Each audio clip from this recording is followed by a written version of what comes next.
So ఇప్పుడు ఏంటి upcoming projects కల్కి తర్వాత ఇంకేం చేయబోతున్నావు?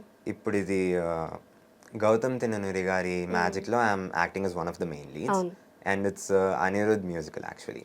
Okay. And I'm also acting in ఇది పవన్ కళ్యాణ్ గారి ఓజీలో. రారా అక్కడికే రా.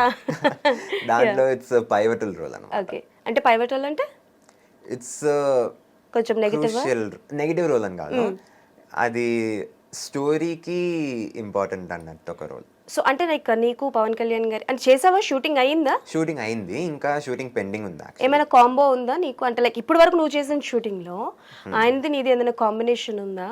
పవన్ కళ్యాణ్ గారితో ఇప్పుడు కాంబినేషన్ లేదు, కానీ ఫ్యూచర్లో ఉంటుంది. It's actually like Pawan Kalyan గారికి ఇంట్రొడక్షన్ అన్నట్టు ఒక మెయిన్ క్యారెక్టర్ ఉంటుంది అది. Okay okay okay.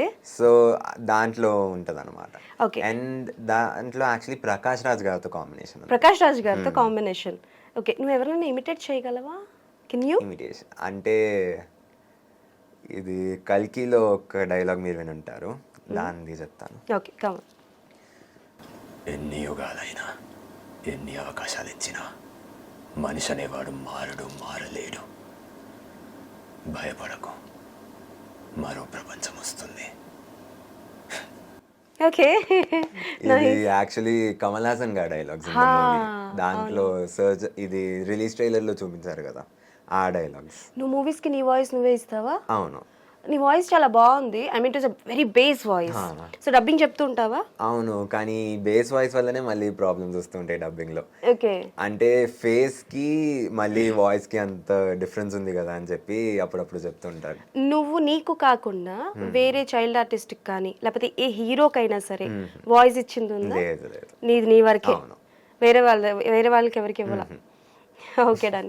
అండ్ అంటే లైక్ నువ్వు ఇప్పటి వరకు చాలా మంది డైరెక్టర్స్తో వర్క్ చేసావు కాబట్టి నీకు బాగా ఫ్రెండ్లీగా ఉండే డైరెక్టర్ అంటే లైక్ నువ్వు నర్వస్ ఫీల్ అవుతున్నా సరే నో యూ కెన్ డూ, బాగా చెయ్యి, ఎంతమంది క్రౌడ్ ఉన్నా సరే అని సపోర్టివ్గా మాట్లాడే డైరెక్టర్ ఎవరు? సో సపోర్టివ్గా మాట్లాడింది యాక్చువల్లీ కల్కిలో Nagi sir. As you know he is really simple and humble person. So దాంట్లో when I was sitting idle, sir actually పక్కన ఉండే. Okay. So I went up to him and I సరే కొంచెం calm down అవుదామని చెప్పి, because కల్కి is such a huge film, కొంచెం nervous ఉండే, ఎలా చేయాలి, కరెక్ట్ చేస్తానా లేదా అని కొంచెం నర్వస్ ఉన్నప్పుడు I went and spoke to sir అనమాట. అండ్ సార్ చాలా ప్రశాంతంగా he explain what I have to do and ఏ లెవెల్లో ఉండాలి, ఎంత ఇది దీనికంటే కొంచెం వెళ్తే ఓవర్ యాక్షన్ అవుతుంది అన్నట్టు, దీనికంటే మరీ తక్కువ అయితే it will not be fit అన్నట్టు హీ ఎక్స్ప్లెయిన్డ్ ఇట్ పర్ఫెక్ట్లీ. సార్కి ఏం కావాలనేది he explained it and he got it out from me. Okay. And the same way మ్యాజిక్లో గౌతమ్ సార్ వచ్చి I have done almost 40 days of shooting with sir and he is a really wonderful person.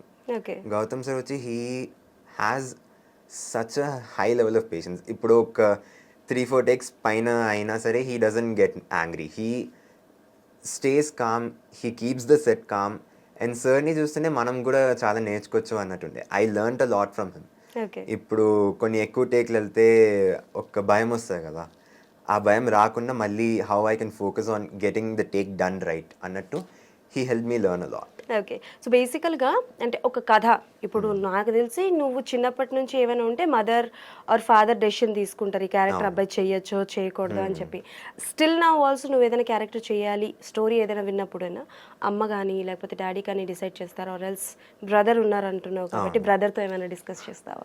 అంటే ఇప్పుడు ఏదైనా ఒక role ఉంటే I usually talk about it with my mom and dad.